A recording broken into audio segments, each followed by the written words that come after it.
प्रिय साथियों, प्रिय मित्रों, आत्मिक आदर, आभार, अभिवादन, नमस्कार। मैं गुलेंद्र पटेल काशी हिंदू विश्वविद्यालय में बीए तृतीय वर्ष का छात्र हूँ।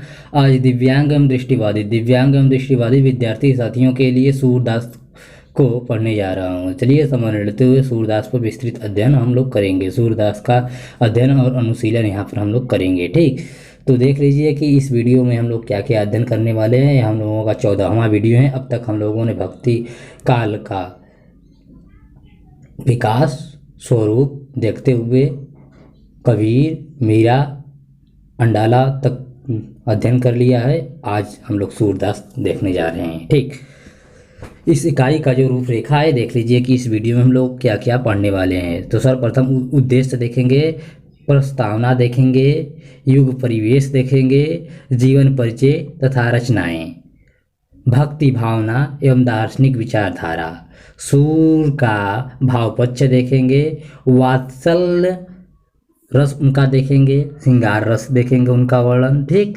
अभिव्यंजना पक्ष देखेंगे, काव्य स्वरूप, काव्य भाषा, अलंकार योजना, छंद विधान। ठीक, वाचन एवं व्याख्या कुछ करेंगे कुछ पदों का, फिर मूल्यांकन करते हुए सारांश देखेंगे। ठीक, कुछ उपयोगी पुस्तकें देख लेंगे कि कौन कौन सी पुस्तकें हमें सूरदास को समझने में महत्वपूर्ण हैं। ठीक, और बोध प्रश्नों के उत्तर भी जानेंगे साथ में। चलिए समझ लेते हुए उद्देश्य पर आते हैं। उद्देश्य इस इकाई में सगुण धारा के कृष्ण भक्त कवि सूरदास को भक्ति आंदोलन की पृष्ठभूमि में प्रस्तुत किया गया है। साथ ही यह प्रयत्न भी किया गया है कि आप सूरदास के काव्य सौंदर्य का आस्वादन कर सकें। इस इकाई के अध्ययन के बाद आप सूरदास के युग परिवेश को समझ सकेंगे, सूर के जीवन एवं कृतियों के से परिचित हो सकेंगे, सूर की भक्ति पद्धति तथा दार्शनिक विचारों को जान सकेंगे, सूर के भाव पक्ष की जानकारी प्राप्त कर सकेंगे, सूर के काव्य के शिल्पगत सौंदर्य को बता सकेंगे, सूर के भक्तिकालीन के संदर्भ में सूर का महत्व बता सकेंगे, सूर के विशिष्ट पदों का व्याख्या कर सकेंगे। ठीक, चलिए प्रस्तावना पर चलते हैं। प्रस्तावना अर्थात भूमिका। आप इकाई 6 में मीरा तथा उनके साहित्य से संबंधित जानकारी प्राप्त की है। इस इकाई में अर्थात 13वें वीडियो में, ठीक, मीरा के विषय में है। इस इकाई में हम महाकवि सूरदास तथा उनके साहित्य के विशेषताओं की चर्चा करेंगे। सूरदास सगुण भक्ति धारा की कृष्ण भक्ति शाखा के प्रमुख भक्त कवि थे। इस पाठ में हम आपको सूर के जीवन, उनकी कृतियों तथा काव्य के विविध पक्षों की जानकारी देंगे। सूर ने अपने आराध्य कृष्ण को मीरा की भांति स्वामी तथा पति न मानकर सखा के रूप में अंकित किया है। बल्ब के पुष्टि संप्रदाय में दीक्षित होने के कारण उन्होंने पुष्टि मार्ग के पोषण तदनुग्रह के सिद्धांत को अपनाया। प्रस्तुत पाठ में इस सिद्धांत के आधार पर सूर की भक्ति भावना एवं दार्शनिक विचारधारा का विवेचन किया गया है। साथ ही इस पाठ का अध्ययन करने से आपको सूर के वात्सल्य एवं श्रृंगार, चित्रण तथा काव्य भाषा के विविध पक्षों की जानकारी भी प्राप्त होगी। सूर साहित्य के कुछ विशिष्ट पदों का वाचन एवं व्याख्या भी इस उद्देश्य से दी गई है कि आप पदों के अर्थ एवं व्याख्या करना जान सकें। आइए अब हम महाकवि सूरदास तथा उनके साहित्य पर विस्तार से चर्चा करें।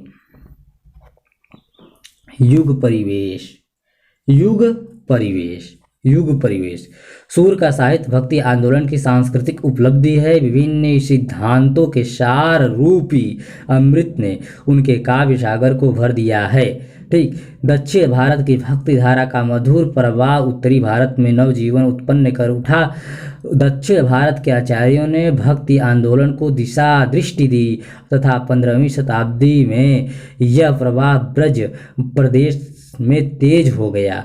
15वीं और 16वीं शताब्दी में जो वैष्णव भक्ति प्रवाह उमड़ा, उनमें वल्लभाचार्य की भूमिका प्रधान थी। वल्लभाचार्य तथा अन्य वैष्णव आचार्यों के लिए भक्त मात्र भजन से मन बहलावा नहीं थी, वह जीवन मूल्य थी। और इस मूल्य को पाने एवं रक्षित रखने के लिए इन आचार्यों ने हर संभव प्रयास भी किया। भक्ति को एक धक्का शंकर के मायावाद ने दिया। भक्ति को एक धक्का शंकर के मायावाद ने दिया। फलस्वरूप रामानुजाचार्य से लेकर वल्लभाचार्य तक जितने भी भक्त आचार्य हुए, सभी ने शंकर के मायावाद का खंडन किया। सभी का प्रयास जीवन जगत के कर्म सौंदर्य को महत्व देने का रहा। सभी ने कहा कि भक्ति न तो अविद्या है और न यह जगत झूठा है। यह संसार सत्य है, इसका संघर्ष सत्य है, और मानव में भक्त की शक्ति ही उसे दिव्यता प्राप्त करा सकती है। ठीक, मानव में भक्त की शक्ति ही उसे दिव्यता प्राप्त करा सकती है। ठीक, सारा जगत ब्रह्म की लीला भूमि है। ब्रह्म अवतार धारण कर मानव लीला करता है और अपने पुरुषोत्तम पूर्ण रूप को प्रकाशित भी। भक्ति आंदोलन की एक बड़ी विशेषता यह भी रही है कि इसने मनुष्य की महिमा का बखान किया, धरती को वैकुंठ से श्रेष्ठ सिद्ध किया और कहा कि वैकुंठ में जाकर क्या करेंगे, वहाँ न यमुना है, न ब्रज है, न गोप ग्वाले हैं, न रास लीला है। सूर ने राजनीतिक सामाजिक परिस्थितियों पर टिप्पणी तुलसी की भांति स्पष्टता से नहीं की है। वे अपने भाव में मग्न रहने वाले थे, भक्त थे और कबीर की तरह उनमें समाज सुधार का जोश न था। सैवों शाक्तों नाथों सिद्धों की भक्ति विरोधी करतूतों को समझते थे और निर्गुण हठ योग साधना को लोक विरोधी मानते हुए तर्कों से खंडित करते थे। यह तंत्र यंत्रवाद से भक्ति आंदोलन का विरोध विरोध कितना प्रबल था, इसका ठीक अनुमान सूर के काव्य से लगता है। सूर ने सगुण भक्ति के आधार पर खड़े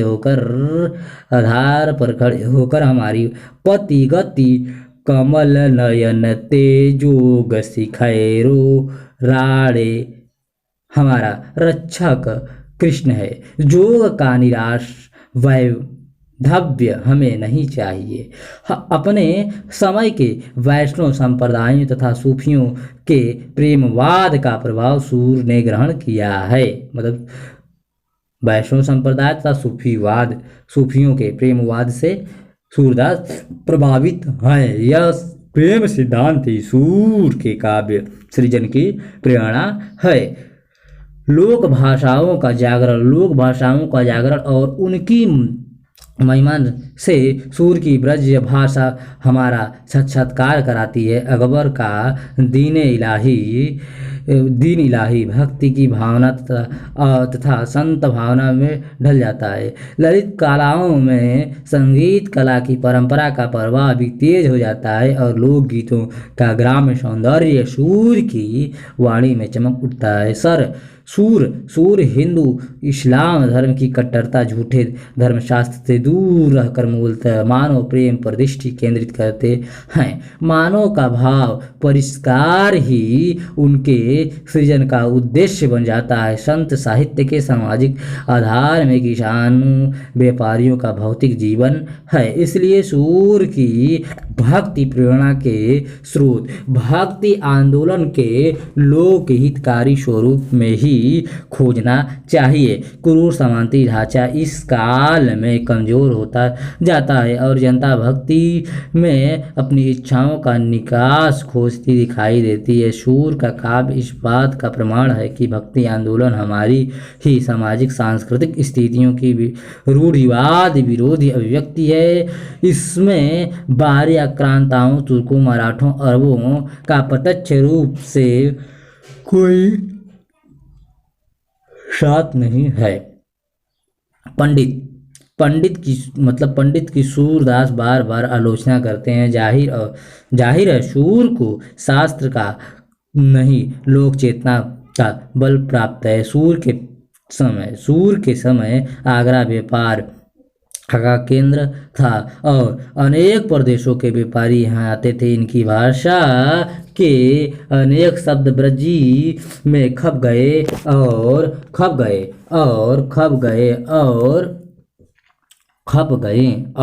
उनका ब्रजीकरण हो गया। स्पष्ट है कि धार्मिक कारणों की छानबीन से सूर काव्य की पृष्ठभूमि स्पष्ट नहीं की जा सकती।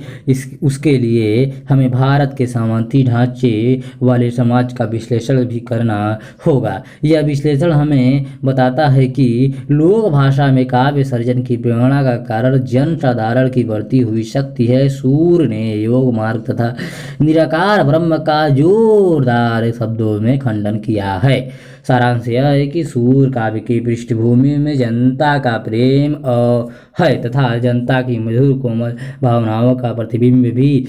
सूर का बाल कृष्ण का सौंदर्य वर्णन भारतीय जनता की अपनी मनोहर थाती है धरोहर है। सूर ने भारतीय जनता के श्रेष्ठ संस्कारों को निखारा तथा समांती गायकों की नक्सिक परंपरा से जनता को दूर करने का सजग प्रयास किया। जीवन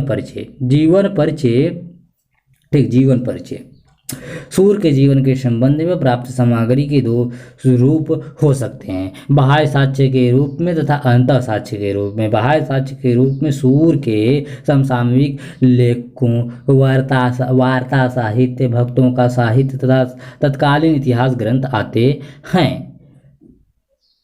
अंतः साक्ष्य के रूप में सूर के आत्मकथन यत्र तथ्य बिखरे मिलते हैं। सूरदास के जीवन के बाह्य साक्ष्य अर्थात 84 वैष्णव वन की वार्ता, हरिकृष्ण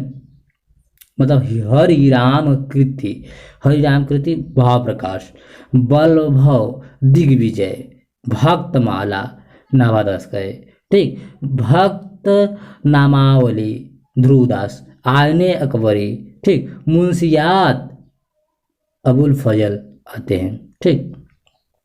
हिंदी साहित्य के इतिहास ग्रंथ एवं रिपोर्टों में भी सामग्री मिल जाती है। सूर सागर साहित्य लहरी सूर सुरावली को आधार बनाकर अंतर साक्ष्य सामग्री देने की विद्वानों ने चेष्टा की है। महाकवि सूरदास के वास्तविक नाम पर विवाद है। सूर के पदों में सूर, सूरदास, सूरज, सूरश्याम, सूरदास ये 5 नाम आते हैं, ठीक। सूरजदास, सूरज, सूरश्याम, सूरदास ये 5 नाम आते हैं, किंतु अधिकांश विद्वान इस पक्ष में रहे हैं कि सूरदास ही उनका वास्तविक नाम था। सूरदास की जन्मभूमि के संबंध में भी 4 स्थानों की प्रसिद्धि है। 4 स्थान, पहला गोपाचल, दूसरा मथुरा प्रांत में कोई ग्राम, तीसरा रुनकता, चौथा सीही। साहित्य लहरी में सूर के पिता का निवास स्थान गोपाचल माना गया है। डॉक्टर पीताम्बर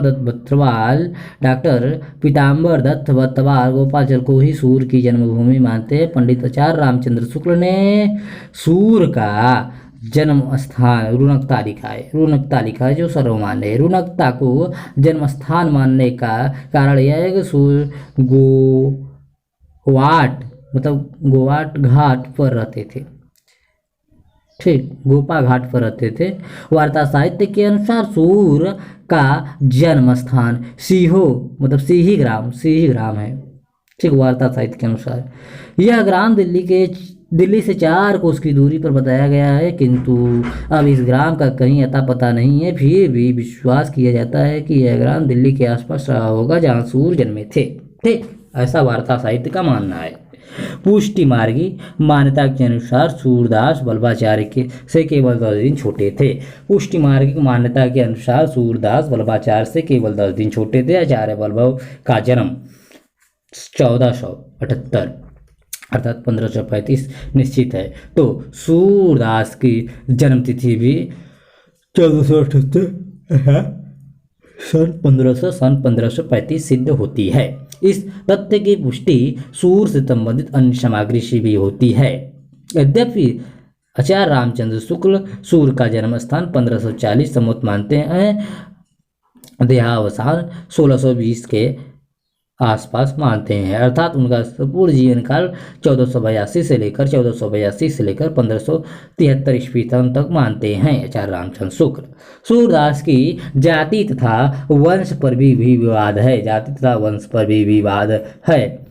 आचार्य मुंशी राम शर्मा, आचार्य मुंशी राम शर्मा अर्थात आचार्य रामचंद्र शुक्ल नहीं, यहाँ मुंशी राम शर्मा ने लिखा है कि पंडित हर प्रसाद शास्त्री ने सूर के पिता का नाम रामचंद्र लिखा है, जो वैष्णव भक्ति के अनुसार रामदास बन जाता है। इस मत के अनुसार सूर के पिता का नाम रामदास ही रहा होगा। सूर के विद्वान मतलब सूर के को विद्वानों ने भट्ट चंद्रवरदाई की वंश परंपरा में रखा है और सूर को भाट माना है, भाट जाति का माना है। ठीक, भाट। इस मत से भट्ट ब्राह्मण थे। सूर के परिवारों को लेकर भी अनेक कहानियां मिलती है। डॉक्टर ब्रिजेश्वर वर्मा तो सूर को विवाहित मानते हैं। यह भी कहा जाता है कि युवावस्था में वे किसी के प्रेमावश में भी बंधे थे और प्रेम में असफल नहीं हो पाए। ठीक, सूर की जन्मांधता को लेकर पर्याप्त विवाद रहा है। विद्वानों का एक वर्ग उन्हें जन्मांध मानता है, किंतु दूसरे वर्ग के विद्वान आचार्य शुक्ल आदि उन्हें जन्मांध नहीं मानते हैं, जन्म से अंधा नहीं मानते हैं। आचार्य रामचंद्र शुक्ल का तर्क है कि सूर के पदों में रंगों, फूलों, वृक्षों तथा बाल चेष्टाओं के आधार ऐसे हैं कि कोई उन्हें जन्मांध न कहेगा, परंतु सूर सागर में ऐसे बहुत से पद हैं जो अंधेपन की शिकायत रो भरे हैं। ठीक, सूरदास तो बहुत निष्ठुरता नैननी हूँ की हानि, सूरदास सो बहु निष्ठुरता नैननी हूँ की हानि तथा सूर, एक और पर देखिए, सूर की बिरियाँ निठूर होई बैठे जन्म अंध करेयो। स्पष्ट है कि इन पदों की रचना के समय वे नेत्रहीन थे, परंतु सशक्त रूप वर्णन का कवि होने के कारण उन्हें जन्मांध मानने में कोई संकोच होता है, जन्मांध मानने में संकोच होता है उन्हें। ठीक, सूरदास को जन्म से ही सूरदास वैराग्य लेकर रहे हैं और मथुरा के निकट गोवा घाट पर निवास किया। यहीं पर उनका साक्षात्कार बल्लभाचार्य से हुआ। आचार्य बल्लभाचार्य काशी से मायावाद का खंडन करने पश्चात ब्रज आए थे। इस प्रकार संवत 1526 अर्थात 1505 में उन्होंने सूर को दीक्षा दी। आचार्य शुक्ल का कारण कदाचित श्रीनाथ जी की मंदिर का संवत 1576 अर्थात 1519 में पूर्ण होना है। आचार्य वल्लभ से दीक्षा लेकर वे गोवर्धन पर जीवन व्यतीत करने लगे और श्रीनाथ जी की सेवा भी में ही जीवन बिताया। वे प्रतिदिन श्रीनाथ के मंदिर में कीर्तन सेवा हेतु जाते थे। महाप्रभु वल्लभाचार्य के जीवन काल में ही उनके 4 शिष्य मंदिर में पद रचना कर उनका कीर्तन करते थे। ये चारों शिष्य थे कुंभन दास, सूरदास, परमानंद दास, कृष्णदास। आचार्य वल्लभ के देहांत के बाद कार्यभार उनके पुत्र विठलनाथ जी पर आया। उन्होंने कीर्तन में विस्तार देने के लिए अपने 4 शिष्यों सिद्ध स्वामी, गोविंद स्वामी, नंददास, चतुर्दास को भी जोड़ा। श्रीनाथ जी की 8 समय की जागियों के कीर्तन के लिए अष्टछापन की स्थापना हुई, जिनमें 4 वल्लभ के, 4 विठलनाथ के, मिलकर 8 भक्त हो गए। ये सभी पुष्टि मार्ग में दीक्षित थे। इस प्रकार सूरदास आरंभ से लेकर अंत तक पुष्टि संप्रदाय की सेवा करते रहे। सूर को लेकर यह जनश्रुति भी है कि उनकी सम्राट अकबर से भेंट हुई थी। 84 वैष्णव वन की वार्ता के अनुसार दिल्ली से आगरा जाते समय अकबर सूरदास से मिले थे। यह भी कहा जाता है कि अकबर भेष बदलकर तानसेन के साथ सूरदास के पद सुनने जाते थे। इस कथन से यही निष्कर्ष निकलता है कि उस युग में सूरदास के भक्ति संगीत की प्रसिद्धि हो गई थी।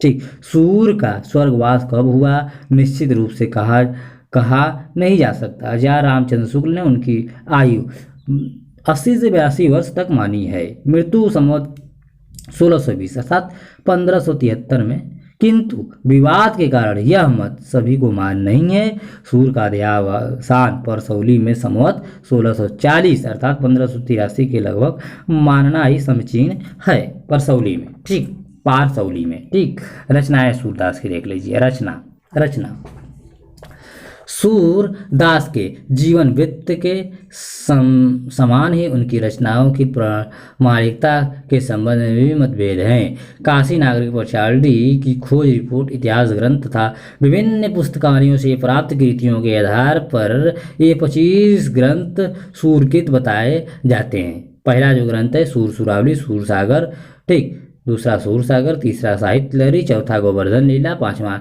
भवन लीला, छठा प्राण प्यारी, सातवां सूर साठी, आठवां विनय के स्फुट पद, नौवां एकादशी महामात्यम मतलब महामात्य मय, ठीक, 10वां भागवत भाषा, 11वां दसम स्कंद भाषा, 12वां सूर सागर सार, ठीक, सूर सागर सार, 13वां सूर रामायण, 14वां है मान, 15वां है लीला, 16वां है राधा रस केली कौतूहल, 17वां है दान लीला, 18वां है नाग लीला, 19वां है ब्याह लो, 20वां है दृष्टिकूट के पद, 21वां है सूर शतक, 22वां है सूर पचीसी, 23वां है सेवा फल, 4वां है हरिवेश टीका संस्कृत,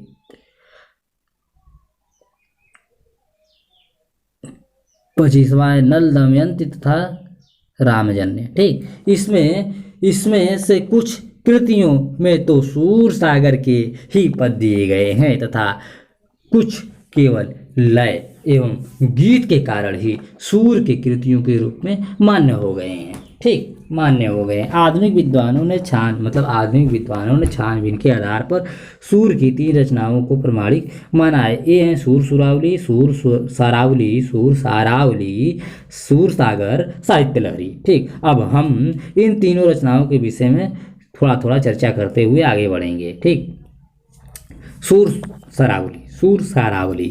कुछ विद्वानों ने इस कृति के नाम से आभास लगाया है कि यह ग्रंथ सूर सागर की भूमिका तथा सारांश के रूप में प्रस्तुत हुआ है।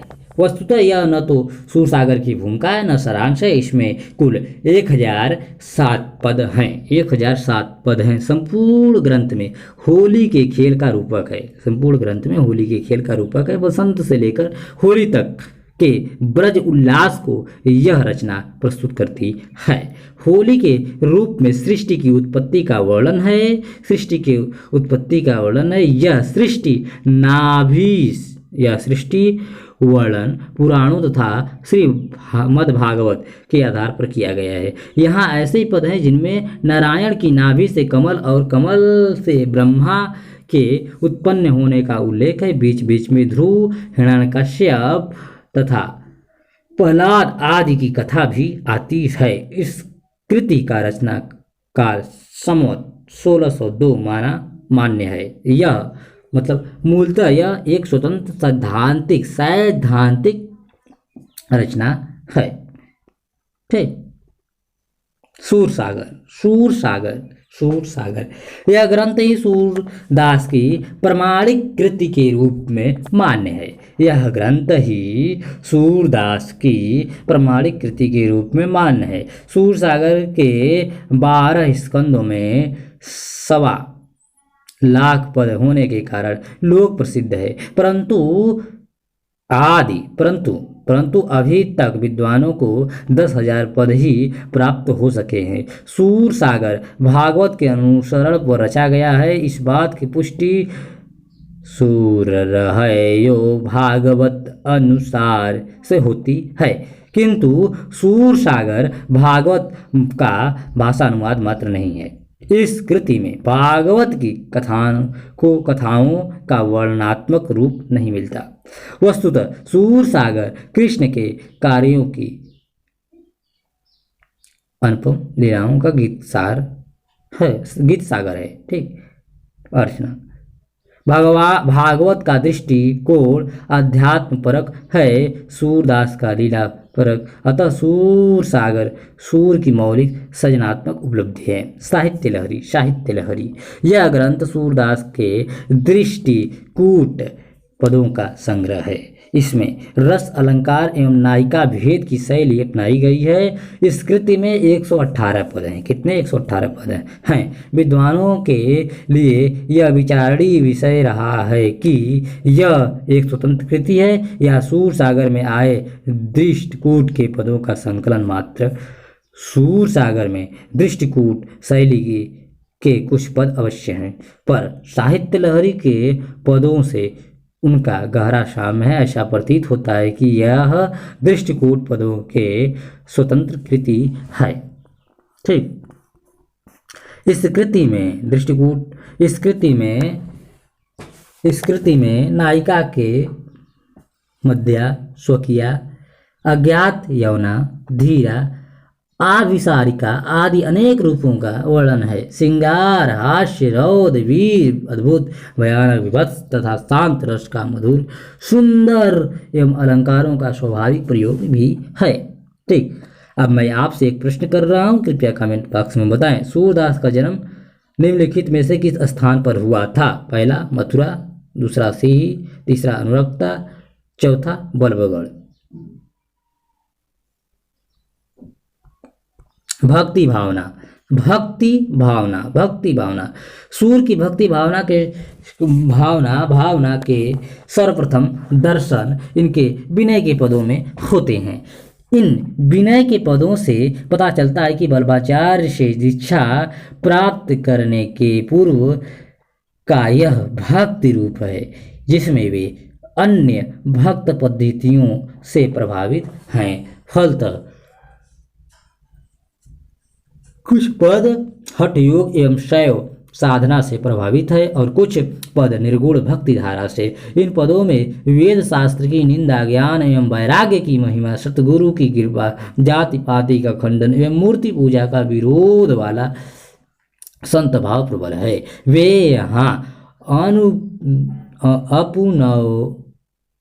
अपनपाओ आपनी शी विसरयो तथा शब्द सही शब्द भयो उजियारो सतगुरु भेद बतायो कहकर कबीर की अंतः साधना की बात करते मिलते हैं। सूर के ऐसे पर्याप्त पद हैं जिन पर रामानुजाचार्य एवं रामानंद का असर दिखाई देता है। इन सभी पदों में विनय की प्रधानता के साथ नवधा भक्ति का रंग चढ़ा हुआ है। सूरदास की भक्ति का यह दास्य भाव है, जिसमें दास्य भक्ति के 7 प्रकार दीनता, मानमर्सता, भय, भर्तना, आश्वासन, मनोराज्य और चिंतन विद्यमान है तथा वैष्णव परंपरा का पूर्ण परिपालन मिलता है। इन सभी पदों का निष्कर्ष यही है कि बल्लभ संप्रदाय में दीक्षित होने से पूर्व सूरदास एक संत थे। वल्लभाचार्य के संपर्क में आते ही सूर्य दिधियाना छोड़कर पुष्टि मार्गी भक्त हो जाते हैं। भक्ति क्षेत्र में वल्लभ संप्रदाय की साधना का मार्ग पुष्टि मार्ग कहा जाता है। इस मार्ग में श्री मद्भागवत के द्वितीय स्कंद में मौजूद 10वें अध्याय के 4थे श्लोक पोषण तदनुग्रह के आधार पर भगवान की अनुग्रह कृपा को जीवन का वास्तविक पोषण करते हैं। इस पुष्टि मार्ग की स्थापना है कि प्रेम लक्षण भक्ति के द्वारा ही जीव की भक्ति संभव है। समान रूप से 3 प्रकार के जीव होते हैं। पुष्टि जीव जो भागवत के अनुग्रह का भरोसा रखते हैं। मर्यादा जीव जो वेद विधियों का अनुसरण करते हैं। तीसरा प्रवाह जीव जो संसार प्रवाह में पढ़कर संसार के सुखों में लिप्त रहते हैं। इन तीनों प्रकार के जीवों में पुष्टि मार्ग पुष्टि जीव को ही सर्वोपरि मानता है। कर्म ज्ञान एवं भक्ति में भक्ति मार्ग है उत्तम है, क्योंकि इस मार्ग में जीव दंभ त्याग कर भगवान के अनुग्रह पर रहता है तथा भगवान की नित्य लीला में निमग्न। इस सिद्धांत दृष्टि के कारण ही गोपियों की प्रेमा भक्ति को ही पुष्टि मार्गीय भक्ति में सर्वोत्तम भक्ति भावना का रूप माना जाता है। कारण पुष्टि मार्ग में सेवा का महत्व है और सेवा भी 2 प्रकार की है, नाम सेवा और स्वरूप सेवा। पुनः आचार्यों ने स्वरूप सेवा के 3 भेद किए हैं, तनुजा, वित्तजा एवं मानसवी सेवा। शारीरिक सेवा तनुजा है, धन सेवा वित्तजा है और संपूर्ण मन से की गई सेवा मानसी या मनजा सेवा है। मनजा सेवा के भी 2 भेद हैं, मर्यादा मार्गी तथा पुष्टि मार्गी। मर्यादा मार्गी सेवा के लिए शास्त्र ज्ञान आवश्यक है। पुष्टि मार्गी सेवा में भक्त को भगवान के अनुग्रह की ही कामना रहती है। यह शुद्ध प्रेम सेवा का पवित्र रूप है। खूब चिंतन मनन के बाद सूरदास ने पुष्टि मार्गीय प्रेम भक्ति को ही अपनाया है। इस भक्ति मार्ग में भक्त अपना सर्वस्व कृष्ण के चरणों में अर्पण कर देता है। सूरदास के काव्य में प्रेम के विविध स्वरूप वात्सल्य माधुर्य श्रृंगार वियोग श्रृंगार आदि के मनोरम झांकी मिलती है। कृष्ण प्रेम के वशीभूत होकर ही ब्रज में अवतार लेते हैं। सूर के शब्दों में कहें तो प्रेम ते होय प्रेम ते परये तथा दूसरा पद देखिए प्रीतिवश नटवर रूप धरयो में प्रेम सिद्धांत का सीधा समर्थन है। वात्सल्य और विरह इसी प्रेम के प्रत्यक्ष दर्शन है। वैष्णव संप्रदाय मतलब वैष्णव परंपरा में सामान्य रूप से 5 प्रकार की भक्ति प्रचलित है। शांत भाव की भक्ति जिसमें पूजक भाव रहता है, अर्थात ब्रह्म पूज्य है और भक्त पूजक है। दूसरा वात्सल्य भाव की भक्ति, इसमें भगवान के साथ जनक संबंध रहता है। भगवान पिता है, भक्त बालक है। तीसरा दाम्पत्य भाव की भक्ति, इसे माधुर्य भक्ति कहा जाता है। इसमें ईश्वर के साथ पति भाव की भक्ति फुटित है। चौथा सांख्य भाव की भक्ति, जिसमें भगवान के साथ सखा भाव की भक्ति, अर्थात संख्य भाव की भक्ति में भगवान के साथ सखा भाव रहता है। ठीक। दास्य भाव की भक्ति में भगवान श्रेय एवं भक्त सेवक है, मतलब भगवान से और भक्त सेवक है। प्रधान रूप से सूर की भक्ति सखा भाव की भक्ति अर्थात संख्य भाव की भक्ति है। ठीक। सूर ने कृष्ण को अपना सखा मानकर भक्ति भावना की है और पुष्टि मार्ग के सेवा का श्रेष्ठ उदाहरण भी प्रस्तुत किया है। पुष्टि मार्ग की भक्ति में 3 आसक्तियां मिलती हैं, लीलाशक्ति, रूपाशक्ति और भावाशक्ति। ठीक। सूरदास ने लीलाशक्ति को प्रधान स्थान देने के साथ कृष्ण रूपाशक्ति को भी स्थान दिया है। सूर ने सगुण लीला पद गावे कहकर मानो यही संकेत दिया था। इतना ही नहीं, सूर ने भक्त हृदय की चरम तन्मयता के साथ गोकुल से लेकर मथुरा तक की सभी कृष्ण लीलाओं का गान किया है।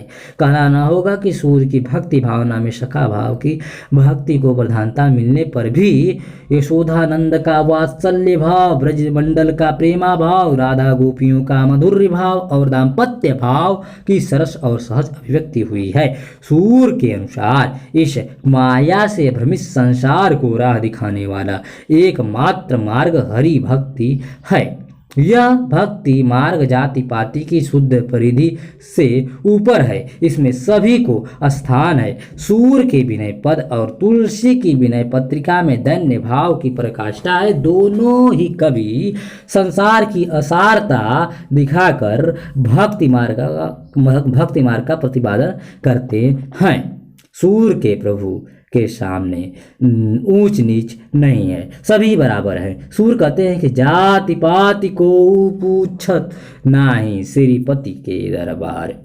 वह हिंदू धर्म जो स्त्री को भक्ति का अधिकार नहीं देता, उसका सूर विरोध करते हैं। सूर ने भक्ति के साथ वैराग्य की आवश्यकता को रेखांकित किया है। सूर ने निर्गुण भक्ति का खंडन करते हुए भ्रमर गीत के पदों में सगुण भक्ति की दृढ़ता को से स्थापना की है। अब सूर के भ्रमर गीत को यदि आप विस्तृत से अध्ययन करना चाहते हैं तो प्रोफेसर राम बच्च जाट की वीडियो हमारे प्लेलिस्ट में होगा, जाकर ढूंढ लीजिएगा। ठीक, निर्गुण के खंडन की प्रतिज्ञा ही लेकर चले। ठीक, जगह जगह तंत्र मंत्र एवं हठ योग साधना का विरोध किया। निर्गुण के खंडन की प्रतिज्ञा ही लेकर चले कि जिसके रूप नहीं, रंग नहीं, गुण नहीं, पहचान नहीं, उसकी भक्ति से लाभ नहीं।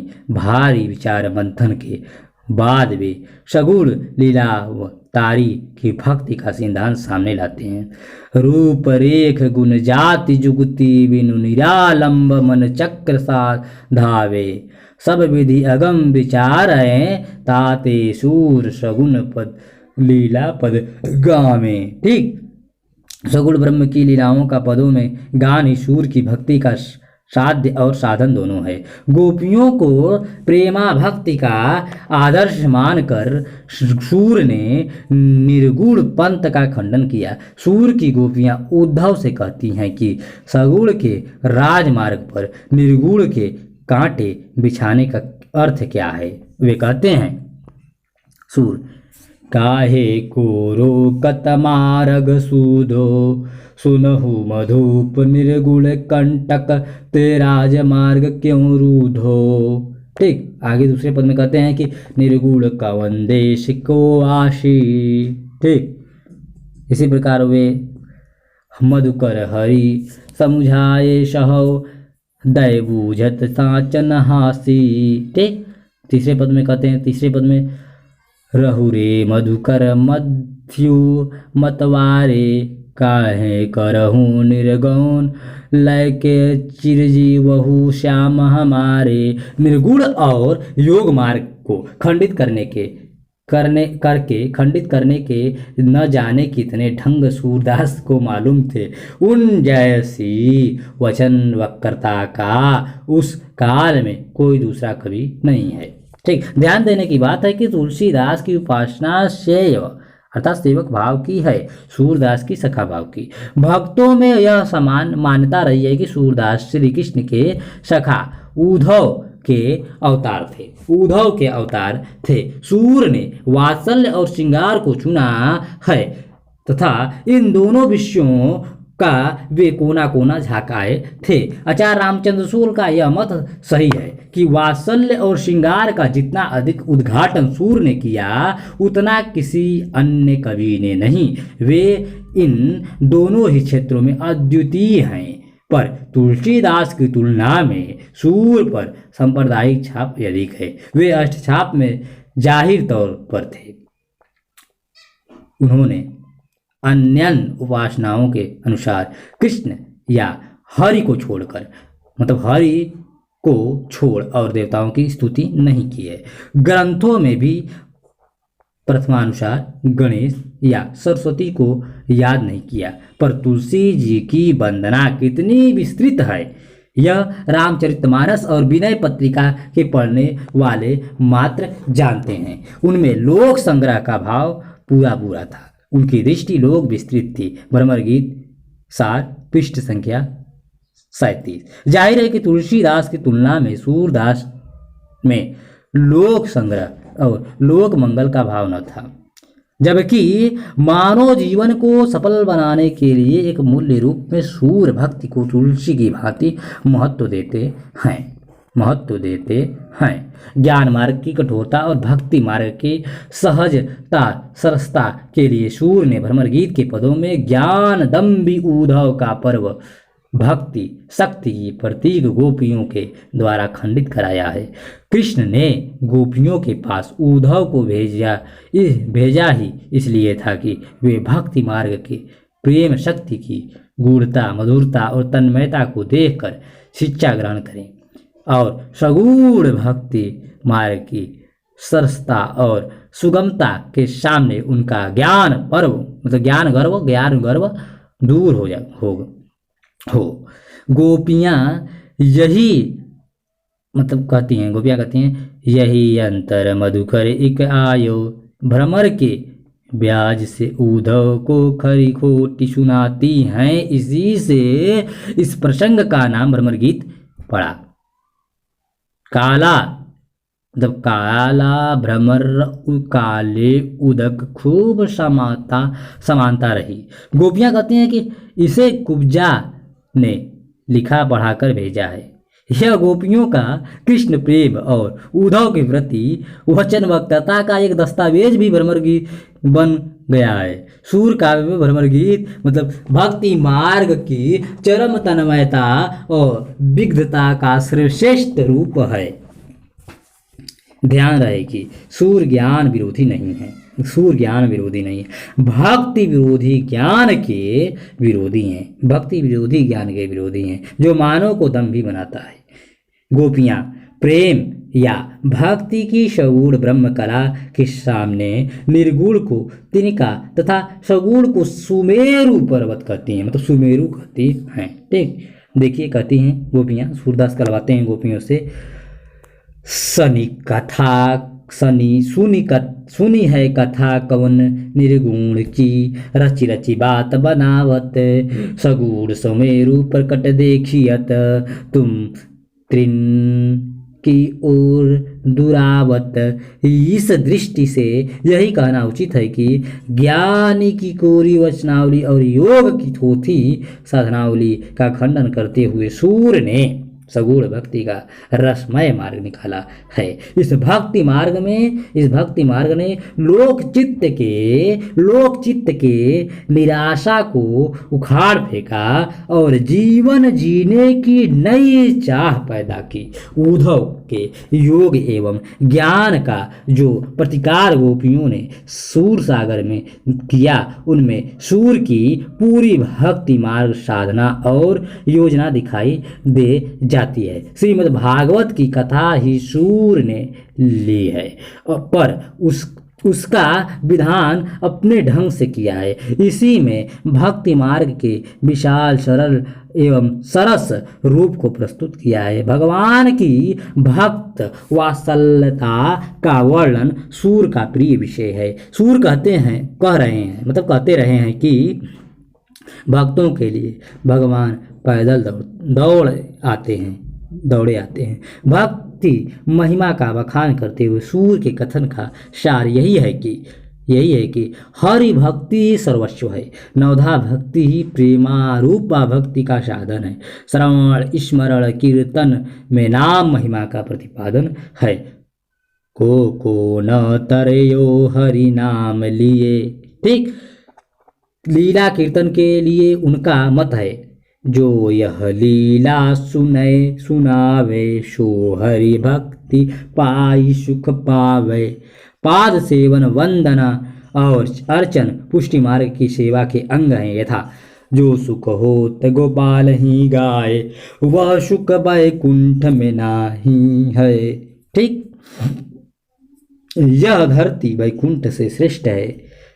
इसी पर हरि अवतार धारण कर लीला करता है। चरण कमल बंदो हरिराई इस दृष्टि से सर्वश्रेष्ठ है। दास्य सख्य और आत्मनिवेदन में भक्ति रस का मूलाधार निहित है। सखा भाव की भक्ति में शूर बेजोड़ है। आचार्य हजारी प्रसाद द्विवेदी ने लिखा है कि अगर हमसे कोई पूछे कि सूर सागर का सेंट्रल थीम क्या है, केंद्रीय विचार क्या है, उद्देश्य क्या है, तो बिना किसी हिचकिचाहट के चिल्ला उठेंगे, छबीले मुरली नकेऊ बजाए। निसंदेह सखाओं के ब्याज से सूर ने स्वयं अपने मनोभाव को प्रकट किया है। सूर साहित्य पृष्ठ संख्या 129। सख्य भक्ति के साथ सूर की वात्सल्य भक्ति भी बड़ी महिमापूर्ण है। कारण जसोदा के वात्सल्य में वह सब कुछ है जो माता शब्द को इतना महिमाशाली बनाए हुए है। सूर में नंद का वात्सल्य भाव, ब्रजवासियों का वात्सल्य भाव है, पर सघनता यशोदा के मातृ हृदय भाव में ही ज्यादा है। यहाँ पर वात्सल्य भाव शक्ति रस तक पहुँचता है। सूर के भक्ति भाव की पूर्णता राधा और गोपियों के विरह में दिखाई देती है। यहाँ पर मधुरा भक्ति की चरण तन्मयता के दर्शन होते हैं। वास्तविकता यह है कि सूर के लिए भक्ति एक सर्वोच्च जीवन मूल्य है। दार्शनिक विचार, आचार्य के दार्शनिक विचारों का सूर पर गहरा प्रभाव दृष्टिगोचर होता है। ध्यान देने की बात है कि मध्य युग के प्रायः सभी भक्त प्रवर्तक आचार्यों ने शंकराचार्य के अद्वैत एवं मायावाद का खंडन किया है, एवं बल्लभाचार्य ने शंकर के अद्वैत के स्थान पर दार्शनिक दृष्टि से शुद्धाद्वैत का सिद्धांत प्रतिपादित किया तथा शंकर के अद्वैत में माया के साथ जगत के मिथ्यात्व की तो बात ही थी, उसे खंडित करने के लिए सच्चिदानंद ब्रह्म की अद्वैतता के शुद्ध रूप की तार्किक एवं लोकमान्य व्याख्या की।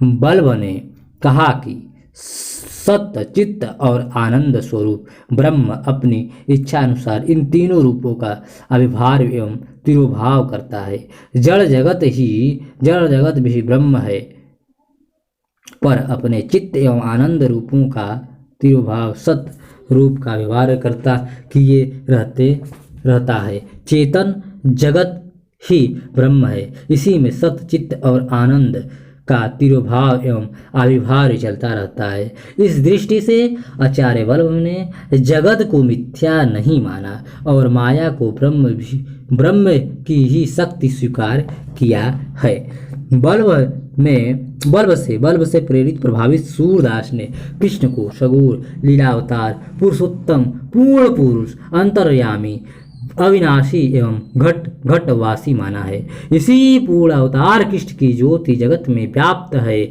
यही त्रिगुणातीत सचिजानंद स्वरूप हैं और यही ब्रजधाम में नित्य लीला करता है। इसी दृष्टि से सूर के कृष्ण लीलाओं का तन्मयता से चित्रण किया है। वे बार बार कहते हैं कि शेषाशीष विष्णु भगवान ही लीलानंद के लिए लीला कर रहे हैं। सूर के कृष्ण पूर्ण ब्रह्म है, ब्रज ही उनका लोक लीला धाम है। ब्रज के गोपी, गोवत्स, वृक्ष, नदी सभी कृष्ण के आनंद रूप के अंश हैं। इसमें राधा का स्थान सर्वोपरि है। कहना होगा कि राधा आदि प्रकृति है और कृष्ण आदि पुरुष है। वैसे दोनों ही अभिन्न हैं, किंतु लीला भाव के आनंद के लिए प्रकृति पुरुष की अवतार धारण करते हैं तथा लीला के लिए गोप ग्वाल ब्रजमंडल के साथ अवतरित होते हैं। कृष्ण विष्णु हैं और पूर्ण अवतार हैं। ठीक, एक बार पुनः देखिए, कहना होगा कि यहाँ राधा आदि प्रतीक हैं और कृष्ण आदि पुरुष। वैसे दोनों ही अभिन्न हैं, किंतु लीला भाव के आनंद के लिए प्रकृति पुरुष की अभिन्नता को विस्मृत करते हैं। कृष्ण अजन्मा अविनाशी होकर भी भक्त वात्सल्यता प्रेम के लिए अवतार धारण करते हैं तथा लीला के लिए गोप वाल ब्रज मंडल के साथ अवतरित होते हैं। कृष्ण विष्णु हैं और पूर्ण अवतार। ठीक, सूर ने जीव को ब्रह्म का अंश माना है तथा ब्रह्म को अंशी जीव तथा ब्रह्म में अंश अंशी का अभिन्न संबंध है। बल्बाचार्य की भांति सूर ने जीव को 3 श्रेणियों में विभक्त किया है: शुद्ध जीव, मुक्त जीव, सांसारी जीव। सूर ने शुद्ध अवस्था वाले जीवों का वर्णन कृष्ण की नित्य लीला के संबंध में किया है एवं संसारी जीवों का वर्णन विनय के पदों में किया है। संसारी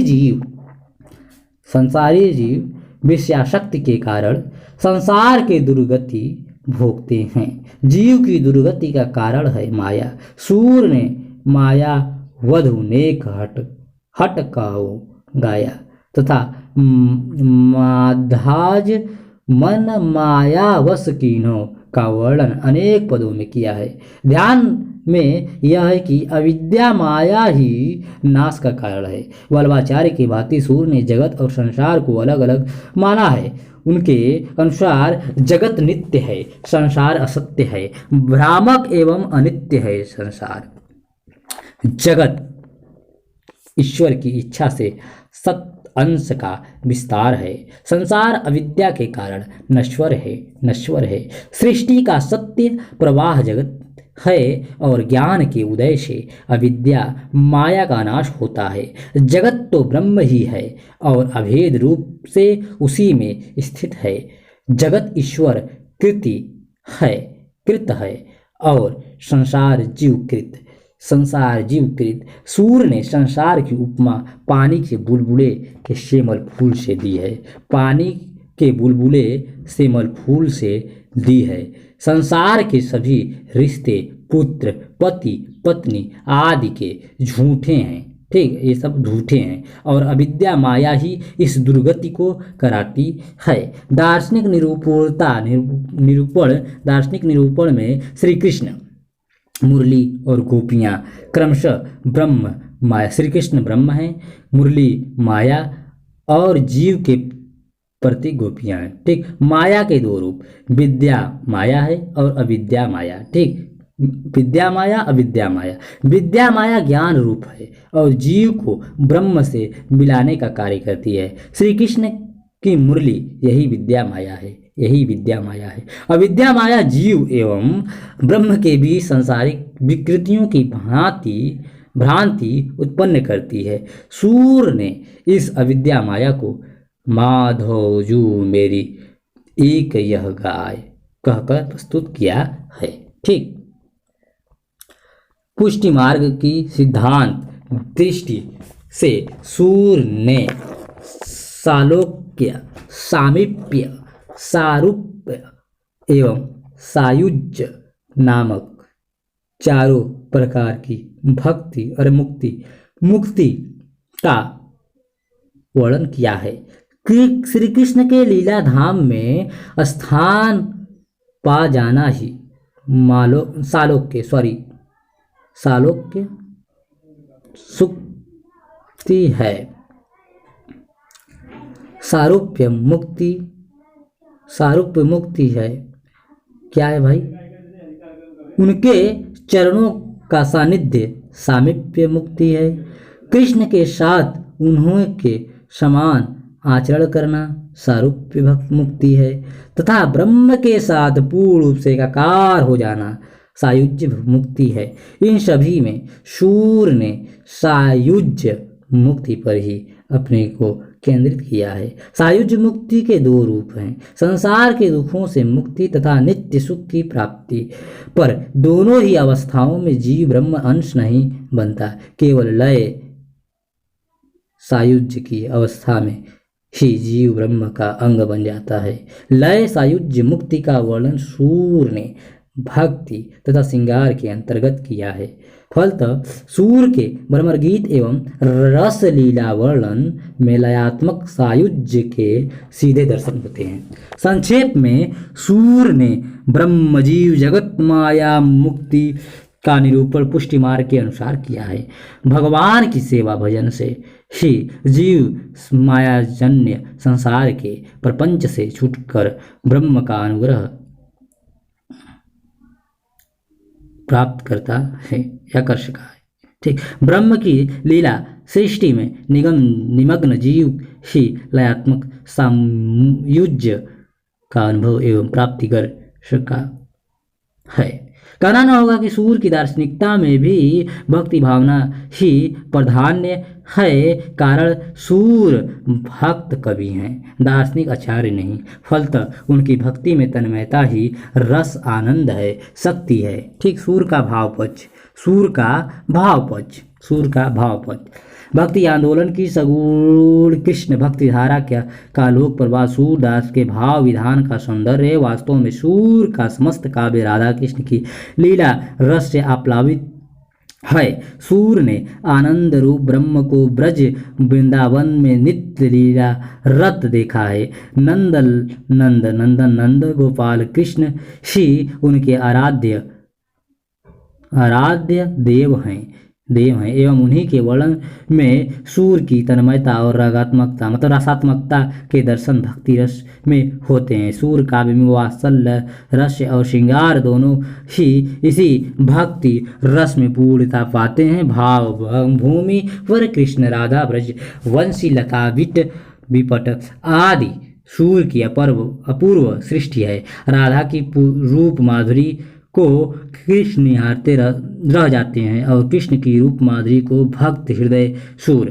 ठीक, प्रेम का उदात्त उज्जवल व्यापक और विशद चित्रण सूर ने किया है, पर इसमें चंचल वासनाएं फटक तक नहीं पाती हैं। सूर काम और प्रेम के मूल अभेद की स्पष्ट पहचान कराते हैं। ब्रज वासियों का प्रेम ही ब्रज में काम है। यही रागानुराग भक्ति का आधार है। गोपियों की रागानुराग भक्ति का स्वरूप इसलिए सूर ने काम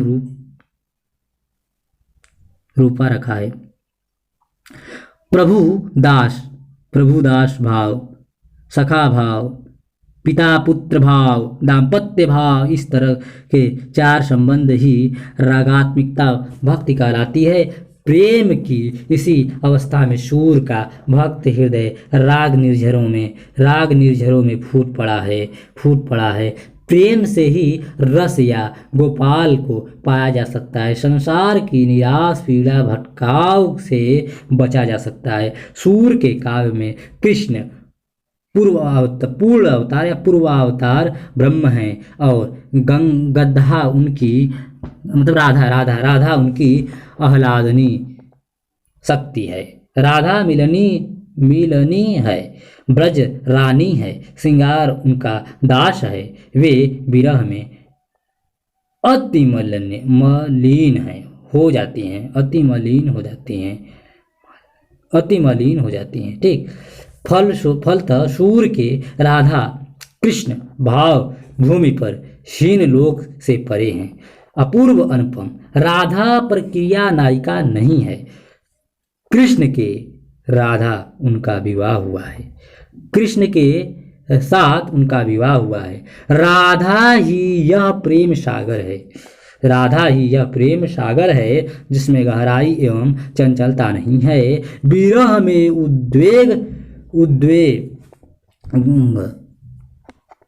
उद्वत से गोपियों ने सब कुछ विरह में उद्धव से गोपियों ने सब कुछ कहा, पर राधा मौन रही, कुछ न कहा।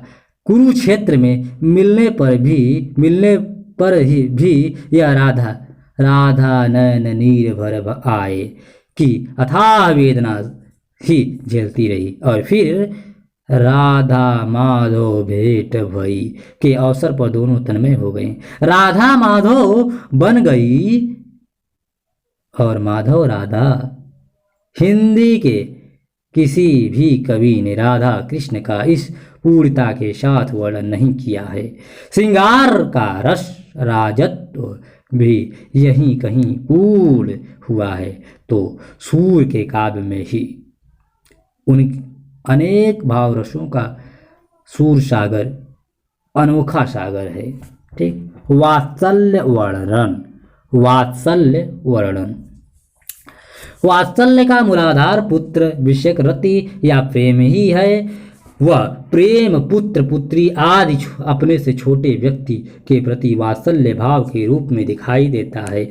इस दृष्टि से वात्सल्य भाव प्रेम का एक प्रकार है जिसमें निश्चल हृदय की अनुभूतियां अभिव्यक्ति पाती हैं। वात्सल्य भाव हृदय की पवित्र एवं निष्कपट स्थिति है। इसमें बालक की स्वाभाविक क्रीड़ाओं एवं कार्यों की प्रधानता रहती है। इस प्रकृत या नैसर्गिक प्रेम में माता पिता, परिवार के अन्य लोग, समाज आदि सभी बाल क्रीड़ाओं में आनंद का अनुभव करते हैं। हिंदी साहित्य में शूर का वात्सल्य वर्णन अनुपम है। इस भाव की मार्मिकता, सजीवता, मधुरता आदि को शूर ने रसानुभूति के स्तर पर पहुंचा कर दम लिया है। सूर के वात्सल्य वर्णन के सामने तुलसी का वात्सल्य वर्णन फीका पड़ता है या सूर का अनुकरण स्वयं तुलसी करते हैं। इसी बात को गहराई से रेखांकित करते हुए आचार्य रामचंद्र शुक्ल ने कहा है या लिखा है कि बाल काल और यौवन काल के कितने मनोहर हैं, बाल काल और यौवन काल कितने मनोहर हैं, उनके बीच नाना मनोरम परिस्थितियों में विशद चित्रण द्वारा सूरदास जी ने जीवन की जो रमणीयता सामने रखी है उससे गिरे हुए हृदय नाच उठते हैं। वात्सल्य और श्रृंगार के क्षेत्र में जितना अधिक उद्घाटन सूर ने अपनी बंद आंखों से किया है उतना किसी और कवि ने नहीं। इन क्षेत्रों का कोना कोना वे झांक आए। उक्त दोनों रसों के प्रवर्तक रति भाव के भीतर की जितनी मानसिक वृत्तियों और दशाओं का प्रत्यक्षीकरण सूर कर सके उतना और कोई नहीं। भ्रमर गीत सार पृष्ठ संख्या 2 के पर आचार्य रामचंद्र शुक्ल ने लिखा है। ठीक, पारिवारिक एवं सामाजिक जीवन के बीच सूर के बाल्यकाल का सौंदर्य निखरता है। कृष्ण के बाल क्रीड़ाओं का प्रभाव नंद यशोदा के साथ पड़ोसियों पर भी पड़ता है। कृष्ण के छोटे से छोटे पैरों से चलने, माखन खाकर भागने, रूठने, माँ से नटखटी करने के भीतर एक आनंद धारा बहती रहती है। उस बाल लीला में कृष्ण चरित्र का लोक पक्ष चमक उठा है। सूर काव्य में कृष्ण जन्म की आनंद बधाई के बाद ही बाल लीला का आरंभ हो जाता है। जितने विस्तृत और विशद रूप में बाल्य जीवन का चित्रण इन्होंने किया है उतने विस्तृत रूप में और किसी कवि ने नहीं किया। शव से लेकर कुमार अवस्था तक, मतलब शिशु अवस्था से लेकर कुमारावस्था तक के क्रम में लगे हुए न जाने कितने चित्र मौजूद हैं। इनमें केवल बाहरी रूपों और चेष्टाओं का ही विस्तृत और सूक्ष्म वर्णन नहीं, कवि ने बालक की अंतः प्रकृति में भी प्रवेश किया है और उनके भावों की सुंदर स्वाभाविक व्यंजना की है। देखिए, स्पर्धा का भाव तो बालक में स्वाभाविक होती है। इस वाक्य में किस प्रकार व्यंजित है। मैया कबही बढ़ेगी चोटी, किति बार मोही दूध पियती भई, यह अजहू है छोटी। बाल क्रीड़ा के स्वाभाविक मनोहर चित्रों का इतना बड़ा भंडार और कहीं नहीं है जितना बड़ा सूर सागर में है। 2-3 चित्र और देखिए। शोभित करनौ नीत लिए, घुघरू चलत रेणु तन मंडित, मुख दधि लेप किए। ठीक, दूसरा पद देखिए।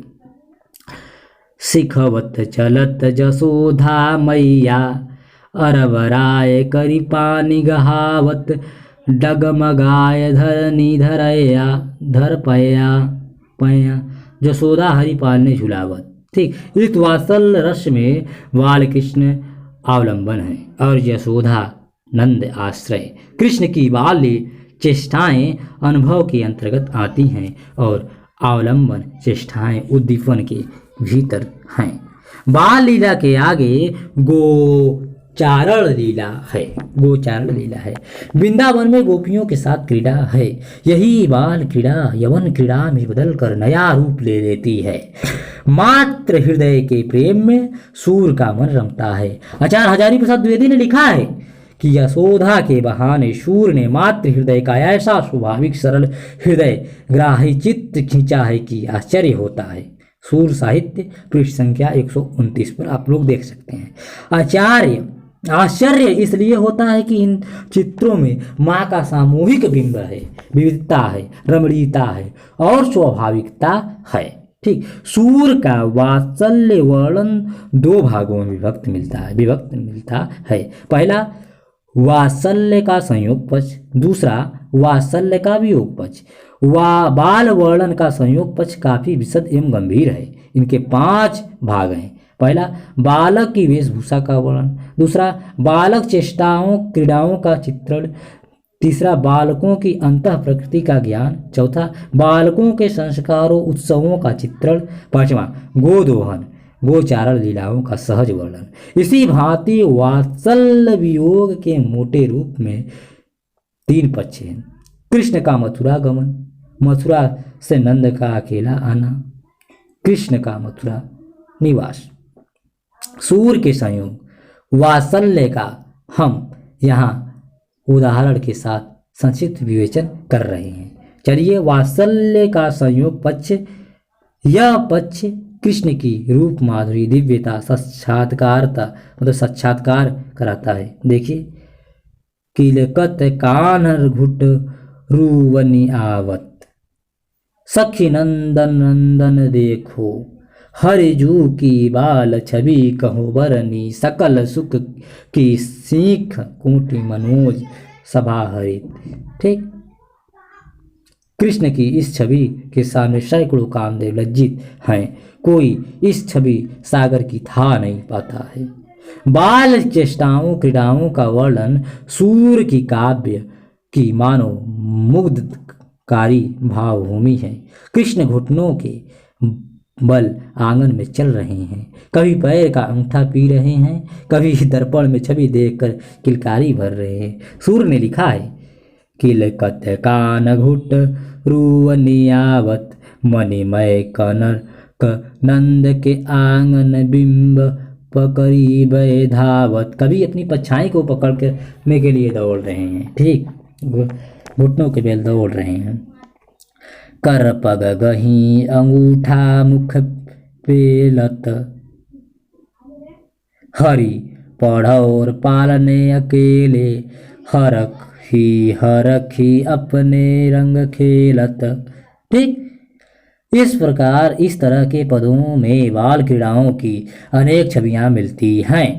इन्हें पढ़कर हृदय में वात्सल्य भाव उमड़ता है। बालकों की अंतः प्रकृति का ज्ञान सूर को अद्भुत गति से है। कृष्ण माँ से माखन चोरी करने की बहाना पर बनाते हैं। कैसे? मैं नहीं माखन खायो, ख्याल परे सब सखा संग मिली, मेरे मुख लपटायो। कभी कभार कृष्ण खींच कर कहते हैं, मुझे बलराम चिढ़ाते हैं कि तू नंद जसोदा का पुत्र नहीं है, तू तो मोल खरीदा है। मया मोहि दाऊ बहुत खिजायो, मोसे कहत मोल को लीन हो, तो ही जसुमति कब जायो। बालकों के संस्कारों उत्सवों का चित्रण विसूर मनोयोग पूर्वक करते हैं। बालकों के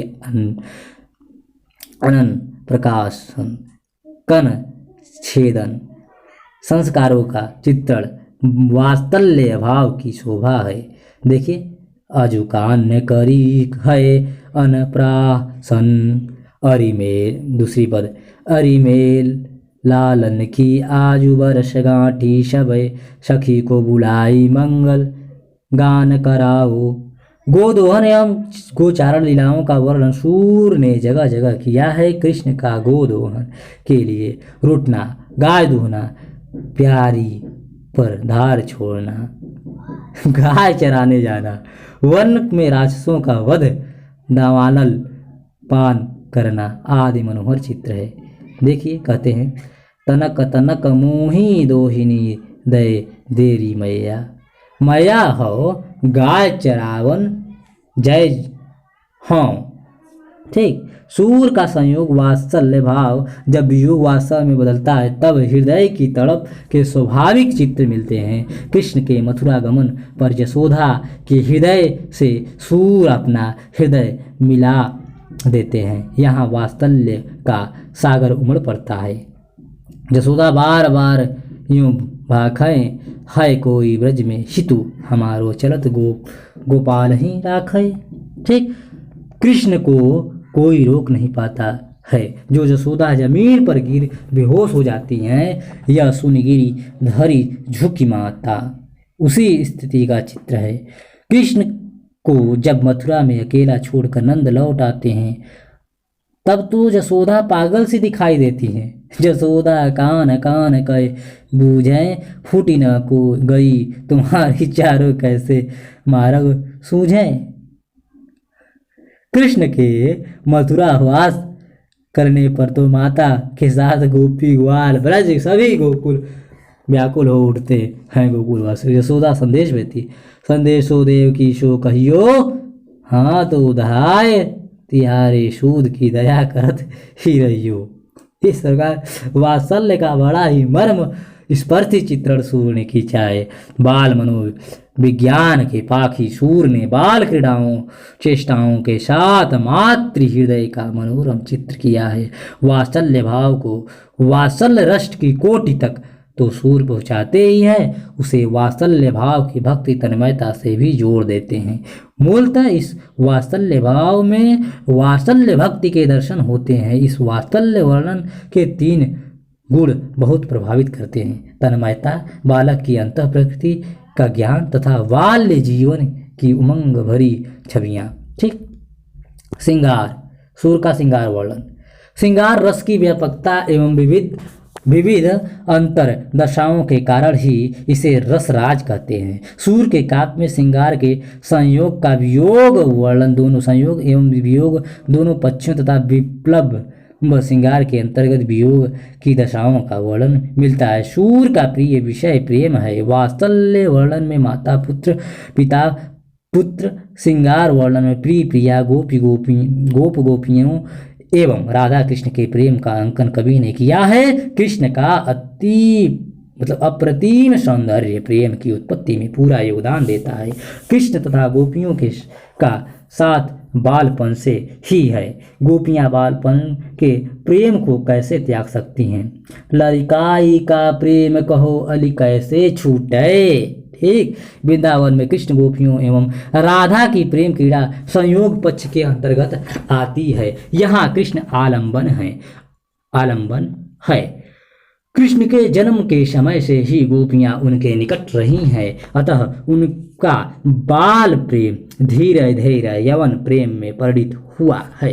वे कृष्ण को बाल अवस्था की माखन चोरी के दिनों का स्मरण कराती हैं। नंद सुवन यह बात कहावत, वे दिन भूली गए हरि तुमको, चोरी चोरी माखन खावत। रूप सौंदर्य का आकर्षण ही श्रृंगार के रति भाव को जागृत करता है। राधा और कृष्ण का रूप सौंदर्य परस्पर एक दूसरे को आकृष्ट करता है और उनके हृदय में प्रेम की उत्पत्ति हो जाती है। ब्रज की गलियों में क्रीड़ा हेतु निकले कृष्ण का साक्षात्कार यमुना के तट पर राधा से होता है। यहाँ सूर ने राधा के उस अल्लड़ एवं सरल रूप सौंदर्य का वर्णन किया है जिसने कृष्ण को आकर्षित किया है। और चक ही देखी तहत राधा, नैन विला विशाल भाल दिए रोरी, नील वसन भरिया कटिप पहिरे बेनी पीठी रुलती झकझोरी। अर्थात राधा विशाल नैनों वाली थी तथा उसने माथे पर रोली का टीका लगा रखा था। उसने नीले वस्त्र की फरिया कमर में पहन रखी थी और उसकी लंबी चोटी पीठ पर हिल डुल रही थी। हृदय में प्रेम जागृत होते ही प्रिय का परिचय जानने की सहज उत्सुकता होना स्वाभाविक है। प्रथम दर्शन ही राधा के प्रति प्रेम जागृत होने पर कृष्ण उनका परिचय पूछने की चेष्टा करते हैं। कहते हैं कृष्ण, बूझत श्याम कमल तू गोरी, कहाँ रहती काकी की बेटी, देखी नहीं कबहूँ ब्रजखोरी। कृष्ण का अप्रतिम सौंदर्य ही ब्रज की युवतियों में प्रेमा भक्ति का विषय बन गया है। यह रूप सौंदर्य का आकर्षण प्रेम उत्पन्न करने वाला है। गोपियां कृष्ण के प्रेम में इतनी लीन हो गई हैं कि उन्हें घर बार तक की सुधि नहीं रही। यहाँ सूर ने भक्त के उस अनन्य प्रेम को इंगित किया है जहाँ प्रेमी के लिए परमात्मा ही सर्वस्व है। सूर ने श्रृंगार के संयोग पक्ष के अंतर्गत राधा कृष्ण के स्वच्छंद प्रेम संकेतों का वार्तालाप, निद्रा, व्यापार, रास लीला, दान लीला, मान लीला एवं राधा कृष्ण के विवाह का भी अंकन किया है। आचार्य रामचंद्र शुक्ल के अनुसार सूर का संयोग वर्णन एक क्षणिक घटना नहीं है, प्रेम संगीतमय जीवन की एक गहरी चलती धारा है जिसमें अवगाहन करने वाले को दिव्य माधुर्य के अतिरिक्त और कुछ दिखाई नहीं पड़ता। राधा कृष्ण के रंग रहस्य के इतने प्रकार के चित्र सामने आते हैं कि सूर का हृदय प्रेम के नाना उमंगों का अक्षय भंडार प्रतीत होता है। भ्रमर गीत सार पृष्ठ संख्या 10 पर आचार्य रामचंद्र शुक्ल ने वर्णन किया है। वियोग पक्ष, सूर का वियोग पक्ष। सूर का विरह वर्णन यशोदा, राधा एवं ब्रजवासियों के हृदय से निस्तृत करुणा की धारा है। कृष्ण के मथुरा चले जाने पर ब्रजवासियों की जो कारुणिक दशा हुई है उसका हृदयग्राही अंकन श्रृंगार के वियोग पक्ष के अंतर्गत हुआ है। यशोदा एवं नंद के वात्सल्य वियोग का उल्लेख हम वात्सल्य वर्णन के वियोग पक्ष के अंतर्गत कर चुके हैं। नंद को कृष्ण के कहने पर अकेले ब्रज आना पड़ा। यशोदा पुत्र के वियोग में पहले ही व्याकुल हो रही थी। नंद के अकेला आता देखकर वह तिरस्कार एवं अधीरता से भर कर कह उठी, नंद ब्रज लीज ठों की बजाय, यशोदा कान कान कहे बूझे।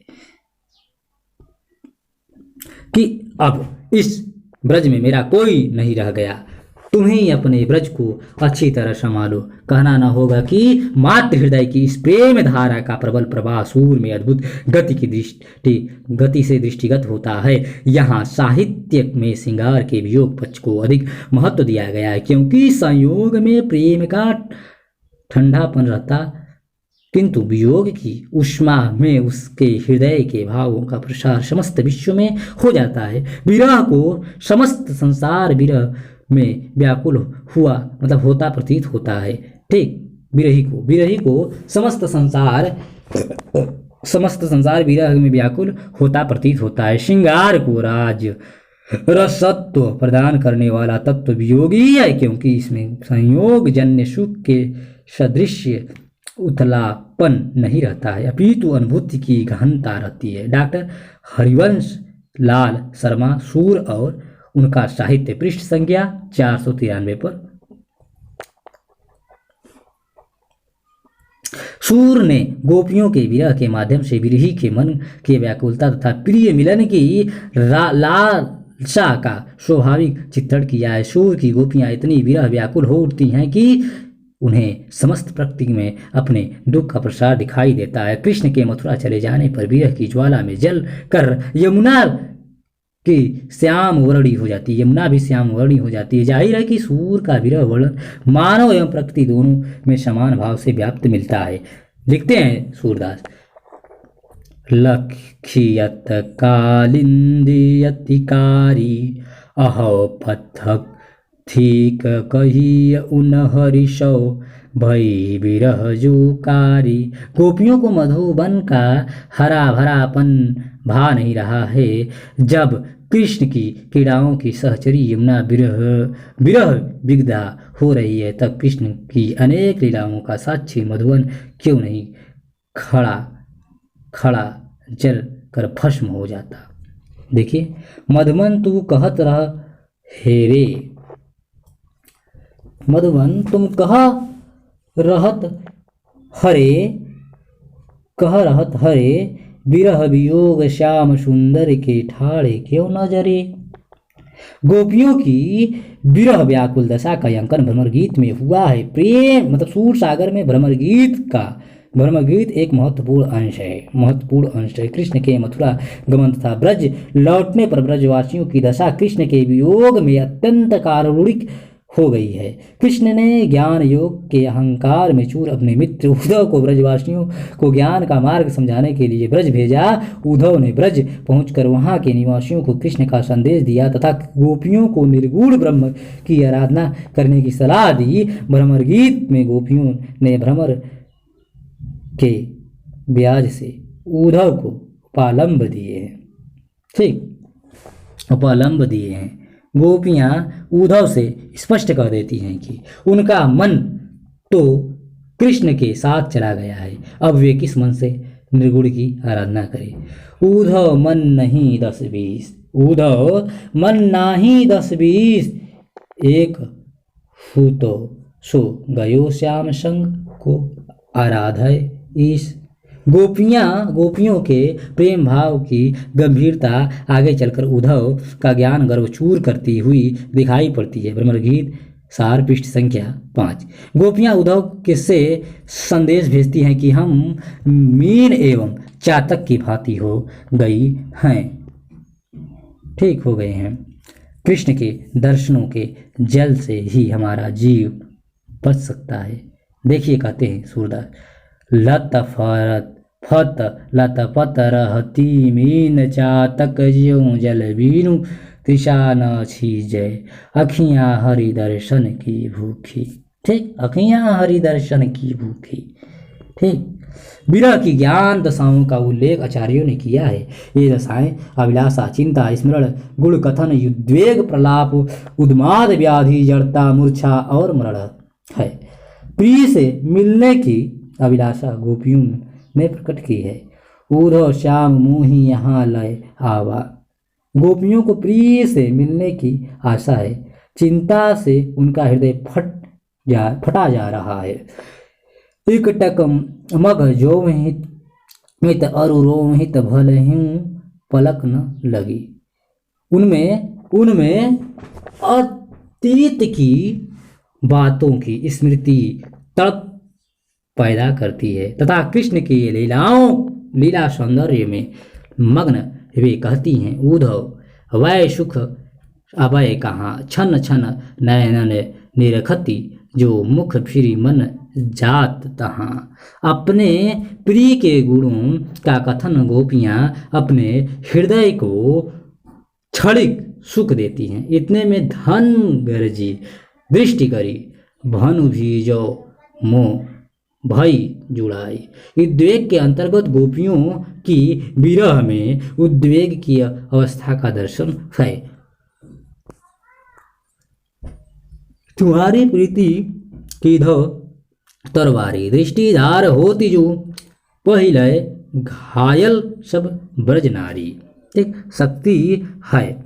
इस शक्ति के कारण सबसे बड़ी विशेषता सूरदास की यह है कि उन्होंने उसमें पूर्व काव्य में अप्रयुक्त भाषा को इतना सुंदर, मधुर और आकर्षक बना दिया है कि लगभग 400 वर्षों तक उत्तर पश्चिमी भारत की कविता का सारा राग विराग, प्रेम, प्रीति, भजन भाव उसी भाषा के द्वारा अभिव्यक्त हुई। सूर के भाव शिल्प में ढलकर लोग हृदय से तादात्म्य की ऐसी शक्ति रखते हैं कि भारतीय जनता उन्हें भूल नहीं सकती।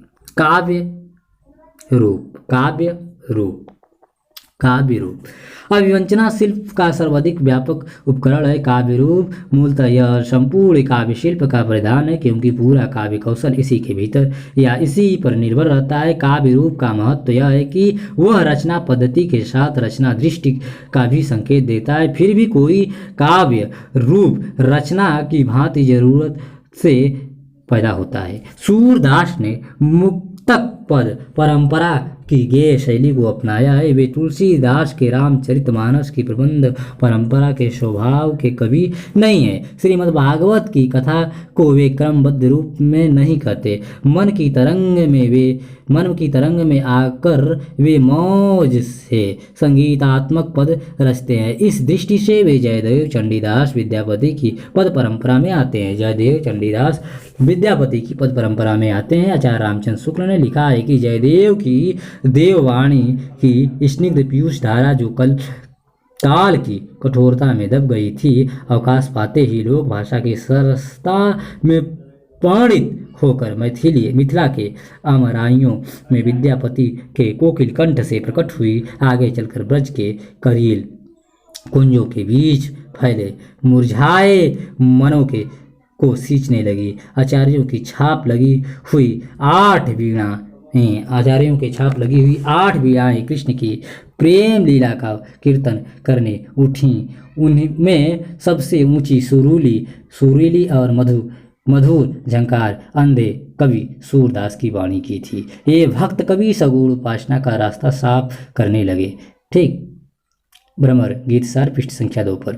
ठीक, भगवान के प्रेममय रूप की हृदयग्राही लीला सूर ने गीत काव्य में गाई है। सूर सगुन लीला पद गावे उनकी उसी संकल्प भावना की उद्घोषणा थी। हृदय की कोमल भाव वृत्तियों को सूर ने गीतों में प्रस्तुत किया। ध्यान रखना होगा कि सूर सागर प्रबंध काव्य नहीं है जिसमें वर्णन की उपयुक्तता या अनुपयुक्तता के निर्णय में घटना या परिस्थिति के विचार का बहुत कुछ योग रहता है। सूर का मन आनंद बधाई वाल क्रीड़ा मुरली की मोहनी तान रास नृत्य यमुना ब्रज कुंदन प्रेम के रंग रहस्य वियोग की भाव दशा में रमता है। वे मुक्त आत्म अभिव्यक्ति से हृदय के संगीत को रचते हैं। किसी भी बात को कहने के बहुत ढंग उन्हें ज्ञात है। इस कला के लिए मुक्तक पद परंपरा की उपयुक्तता वे समझते थे। दरअसल बात यह है कि उनकी रचना गीत काव्य में है जिसमें मधुर ध्वनि प्रवाह के बीच कुछ चुने हुए पदार्थों और व्यापारों की झलक भर काफी होती है। गोस्वामी तुलसीदास के रामचरितमानस के समान सूरसागर प्रबंध काव्य नहीं है। इसमें कथाक्रम के अनेक पदार्थ व्यापारों की श्रृंखला जुड़ी चलती है। सूरदास ने प्रत्येक लीला या प्रसंग पर फुटकल पद कहे हैं। एक पद दूसरे पद से संबंध नहीं है। प्रत्येक पद स्वतंत्र हैं। इसी से किसी एक प्रसंग पर कहे हुए पद को यदि हम लेते हैं तो एक ही घटना से संबंध रखने वाली एक ही बात भिन्न भिन्न राग नगनियों में कुछ हेर फेर के साथ बहुत से पदों में मिलते हैं, जिससे पढ़ने वाले का भी कभी कभी उबसा हो जाता है मन। ठीक, यह बात प्रकृत प्रबंध में नहीं होती है, प्रबंध काव्य में नहीं होती है, सीधे से बात है। ठीक, सूर ने दृष्टिकूट के पद भी गेय शैली में गाए हैं। इसमें चमत्कारिकता और दुरूहता अधिक है। साहित्य लहरी तो दृष्टिकूट के मुक्तक पदों के लिए प्रसिद्ध है। भक्त कवि भक्त भाव के लिए साधारण गेय शैली अपनाते हैं और रहस्यात्मक भावों के लिए दृष्टिकूट की यह शैली सिद्धो नाथो कबीर पंथियों में चली आ रही थी, पर सूर ने इसे विद्यापति की भांति विरह के पदों में अपनाया। सूर ने राधा कृष्ण की रति क्रीड़ाओं का वर्णन भी दृष्टिकूट शैली में किया। सूर इन पदों को सहज समाधि के पद कहते हैं, पर साधारण पाठक अश्लील कहता है। सूर की लोक प्रसिद्धि सूरसागर पर टिकी हुई है। सूरसागर गीतात्मक रचना है। सूरदास ने भागवत की अत्यंत परिचित कथा के उन प्रसंगों को चुना है जो सहृदय के हृदय को छूती हैं। सूरसागर कोई सुनियोजित कथा नहीं है, यद्यपि उसकी संघटना महाकाव्यात्मक है, पर उसके प्रेरक भाव गीत काव्यात्मक है। सूर की राधा, गोपियाँ, कृष्ण के चरित्र गीति काव्यात्मक है। यहाँ पूरी प्रकृति मानो मुरली की ध्वनि में गा रही हैं। रूप माधुरी ही सूर की सच्ची कविता है। मुरली में राधा की रट है। जैसा कि आप जानते हैं कि यह कीर्तन परंपरा से जुड़े हुए थे। ठीक, जब जब मुरली कान बजावत, तब तब राधा नाम उचारत, बारंबार रिझावत। ठीक, और एक पद देखिए, छबीले मुरली ने कुबजाए, बलि बलि जात सखा यह कली, कहीं कहीं अरध सुधारस प्याऊ, दुर्लभ जन्म लहब वृंदावन दुर्लभ प्रेम तरंग, ना जानी बहुरी कब है श्याम तिहारो संग। सूर ने भगवान की लीला को प्रेम तरंग में गाया है। भक्ति भाव की चरम तन्मयता ने तीव्र भावानुभूति को सहज संगीत में रंग कर उजागर कर दिया है। अतः सूर का काव्य मुक्तक पद परंपरा की मूल्यवान धरोहर है। काव्य भाषा देख लीजिए थोड़ा सा। काव्य भाषा, सूरदास ने अपने भावों को अभिव्यक्त देने के लिए काव्य भाषा के रूप में ब्रज भाषा को अपनाया है। ब्रज भाषा के लोक प्रचलित रूप को लेकर उन्होंने अपनी कवि शक्ति से उसमें इतनी सृजनात्मकता उत्पन्न कर दी है कि साहित्यिक भाषा के प्रथम समर्थन कवि सूरदास ही दिखाई देते हैं। सूर ने ब्रज भाषा का काव्य की कोई समर्थन परंपरा नहीं मिलती है। अचानक ब्रज भाषा में समर्थन साहित्यिकता को पाकर आचार्य रामचंद्र शुक्ल अनुमान लगाते हैं कि सूर सागर किसी चली आती हुई परंपरा का परिणाम दिखाई देता है, चाहे वह परंपरा मौखिक ही क्यों न रही हो। इस विचार में यह ध्वनित भी मौजूद है कि सूर पूर्व ब्रज भाषा में काव्य सृजन की कोई परंपरा को सूर ने निखार कर साहित्यिक रूप दे दिया होगा। कुछ भी रहा हो, सच्चाई आज यही है कि सूर के हाथों में पढ़कर ही ब्रजभाषा की काव्यात्मकता में सृजनात्मकता की शक्ति पैदा हुई।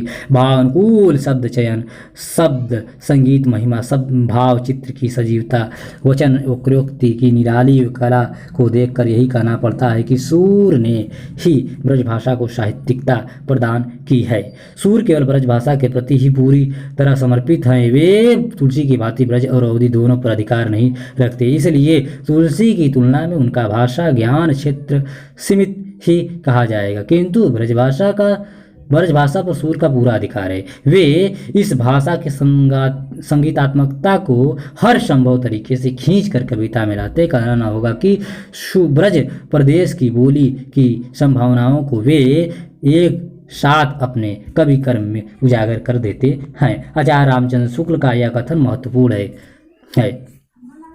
ध्यान देने की सबसे पहली बात यह है कि चलती हुई ब्रजभाषा में सबसे पहली साहित्यिक कृति इन्हीं की मिलती है, जो पूर्णतया के कारण आश्चर्य में डाल देती है। पहली साहित्यिक रचना और इतनी प्राचुर प्रगल्भ और काव्यांग पूर्ण की अगले कवियों की श्रृंगार और वात्सल्य की उक्तियाँ इनकी झूठी जान पड़ती हैं। यह बात हिंदी साहित्य का इतिहास लिखने वालों को उलझाने में डालने वाली होगी। सूरसागर किसी पहले से चली आती हुई परंपरा का, चाहे वह मौखिक ही रही हो, पूर्ण विकास सा जान पड़ता है, चलने वाली परंपरा का मूल रूप नहीं। भ्रमर गीत सार पृष्ठ संख्या 8। इतना ही नहीं, यदि भाषा को लेकर चलते हैं तो वह ब्रज की चलती बोली होने पर भी एक साहित्यिक भाषा के रूप में मिलती है, जो और परंपरा से कुछ प्रचलित शब्दों और प्रत्ययों के साथ ही पुरानी काव्य भाषा अपभ्रंश के शब्दों में विद्यमान मतलब शब्दों को लिए हुए है। सूर की भाषा बिल्कुल बोलचाल की भाषा नहीं है, ठीक, उसमें सूर की अपनी कला भी विद्यमान है। इस साहित्यिक भाषा के शब्द चयन में लोक लय का सहज प्रवाह है, पर कोरा कौशल का कौरा कौशल कहीं नहीं मिलता है। ब्रज भाषा व्याकरण की कसौटी पर सूर की भाषा को नहीं कसना चाहिए, कारण सूर ने कवि दृष्टि से शब्दों को खूब तोड़ा मरोड़ा है और अपने समय में प्रचलित अन्य भाषाओं के शब्दों को मुक्त भाव से ग्रहण किया है। सूर की काव्य भाषा का महत्वपूर्ण गुण उनका चित्रमय होना। साधारण मानव जिस बात को भावभंगिमाओं व्याख्याओं का सहारा लेकर स्पष्ट नहीं कर पाता, सूरदास उसे एक ही वचन भंगिमा में स्पष्ट करने की शक्ति रखते हैं। चित्रमयता और स्पष्टता इनकी भाषा के ऐसे दो गुण हैं कि उनसे प्रभावित होकर आचार्य हजारी प्रसाद द्विवेदी ने तो यहाँ तक कह दिया है कि सूरदास में ये दोनों गुण विद्यमान हैं। दूसरे गुणों में सूरदास की क्षमता संसार के कुछ ही कवि कर सकते हैं। हजारी प्रसाद द्विवेदी चित्रमय भाषा का एक उदाहरण लीजिए। नटवर वेश धरे ब्रज आवत, मोर मुकुट मकराक कित कुंडल कटील अलक मुख पर छवि छावत। सूरदास शास्त्रीय वैष्णव भक्ति शास्त्र से प्रेरणा अवश्य लेते हैं, पर अभिव्यक्ति स्तर पर वे लोक भाषा लोक लय के अधिक निकट हैं। पुरानी लोक परंपरा के गीतों की ध्वनियाँ उनके पदों में मोहक छवि लेकर मौजूद रहती हैं। ब्रज भाषा की लोक शैली का प्रसार विस्तार सूर की रचना भाषा में ही करने से किया है। सूर के लोक समर्पित चित्र ने भाषा को राग के रस से संगीतात्मक बना दिया है। भाषा के नाद सौंदर्य ने उसका प्रभाव बढ़ाया और श्याम का चित्र हृदय पर वे अंकित करते गए। यथा नित्य श्यामनाना रंग भ्रिकुटनी धरे नटवरे रंग। सूर में चमकीले रंग बड़ा छरा जगमगाते आभूषण सजी सृजटी लम्हे चटकार अंगिया फूलों वनों की रंग गंध यमुना की तरंग तड़प का वर्णन है। प्रसिद्ध बात यह है कि वे जन्मांध थे। व्रत उपवास तीज त्योहार खेल मेला लंगूरिया होलिया लीला आदि सभी को अपनी भाषा बारीकी से चित्रवत अंकन देती हैं। ठीक। नृत्य की भंगिमाओं में भाषा थिरक रही है और बोली की मिठास अद्भुत है। समूचा लोक जीवन उनकी भाषा में जीवंत है। तेल उपटन बिंदी महावर गहरे जड़ाऊ अंगिया पच रंग साड़ी नीली फरिया की चर्चा है, जो सरकारी करंदों पटवारी मुसाहिबों अमीर मुर्रियम आदि की बात भी मौजूद है। मुगलकालीन दरबारों और लोक समारोह के अनेक देशज विशेषज शब्द उनकी भाषा में मिलते हैं। संस्कृत के तत्सम और तद्भव शब्दों को ब्रज भाषा की क्रियाओं में ढालना उन्हें प्रिय है। कहना न होगा कि सूरदास की काव्य भाषा में एक समाज का सांस्कृतिक सामाजिक सांचा भी मौजूद मिलता है। मूलतः यह ग्राम व्यवस्था का कृषि जीवी समाज है। राधा और कृष्ण की उसी जाति के या अमीर जाति के प्रतिनिधित्व देवी देवता हैं। साथ ही यह दोनों ही चरित्र गीतात्मक हैं और उनके साथ मुरली की मधुर तान है। सूर में दृश्य और श्रुति बिंब बहुतया से है। लोक जीवन के छंद लोक जीवन के छंद ही भाषा में ढले हैं। भाषा श्रुति मधुर मनोभावों के विवेक से भरी हुई है। लोक जीवन के अनुभव से भरी लोकोक्तियाँ मुहावरे सूर की भाषा में प्राण डालते हैं। पूरा सूर सागर लोकोक्ति मुहावरा का एक अक्षय भंडार है। सूर ने परमात्मा नहीं परंपरागत को छाड़ क्या कहते हैं परमराग को मतलब सूर की एक पद देखिए। परमराग को छाड़ी दूर मति कूप खानावे विषकीरा विषखात छेरी कौन दुहावे गाढ़े दीन के मीत गांठी दय रखावत। अनगिनत लोकोक्ति मुहावरों का प्रयोग मिलते हैं। इन मुहावरों ने भाषा की सजीवता और प्रभाव उत्पादकता को बढ़ाया है। कृत्तिक न मानै, सूर सिक्त हटी नाव न चलावत, यह सरिता है सुखी। सूरदास खलकारी कामरी चढ़े न दूजो रंग जैसी लोकोक्तियां तो जनता की जीभ पर आज भी निवास कर रही है। प्रायः सूर कथात्मक पदों में अभिधा शब्द शक्ति का प्रयोग करते हैं, किंतु व्यंग्य उपरोक्ति की लक्षण व्यंजना भाषा में वे बड़े उस्ताद हैं। भ्रमर गीत के पद व्यंग्य उपरोक्ति की श्रेष्ठ भाषा को सामने लाता है। संस्कृत पदावली के प्रति कबीर जैसी को जितनी अधिक विराग है, सूर तुलसी को उतना ही ज़्यादा अनुराग। सांस्कृतिक परंपरा के प्रति सूर तुलसी का यह अनुराग भाव परंपरा के प्रति गहरा झुकाव सिद्ध करता है। सूर में संस्कृत के तत्सम तद्भव पदावली है, पर ठेठ ब्रज भाषा के प्रति उनका रुझान पूरा का पूरा है। सारांश यह है कि सूर के हाथों में ब्रज का व्यापक स्तर पर साहित्यिक संस्कार होता है। ठीक, ब्रज भाषा की रचना शक्ति के प्रकाशन में उनके भाषा प्रयोग ऐतिहासिक महत्व रखते हैं। तो इस प्रकार प्यारे साथियों, हम लोगों ने सूरदास पर विस्तृत अध्ययन और अनुशीलन किया, और कुछ वीडियो लंबा हो रहा है, 1 घंटा लगभग 40 मिनट हो गया, इसलिए मैं अब स्किप कर रहा हूँ। अगले वीडियो में लाऊंगा अलंकार योजना और उनकी अन्य पक्षों पर हम लोग चर्चा और करेंगे, विस्तृत छंद विधान पर चर्चा करेंगे। ठीक, फिर आगे हम लोग देखेंगे उनकी जो सूरदास के पदों का वाचन करेंगे, फिर सारांश वगैरह देखेंगे। मूल्यांकन करते हुए हम लोग कुछ महत्वपूर्ण उपयोगी पुस्तकों की चर्चा करते हुए सूर की जो खास बात है, ठीक, उस पर भी चर्चा करेंगे। तो प्यारे साथियों, आप सभी से साहित्यिक सहृदय सविनय निवेदन है कि यह वीडियो मैं दृष्टिबाधित एवं दिव्यांग साथियों के लिए बनाया हूँ। कृपया आप उन्हें अवश्य शेयर करें। बहुत बहुत धन्यवाद, आत्मिक धन्यवाद।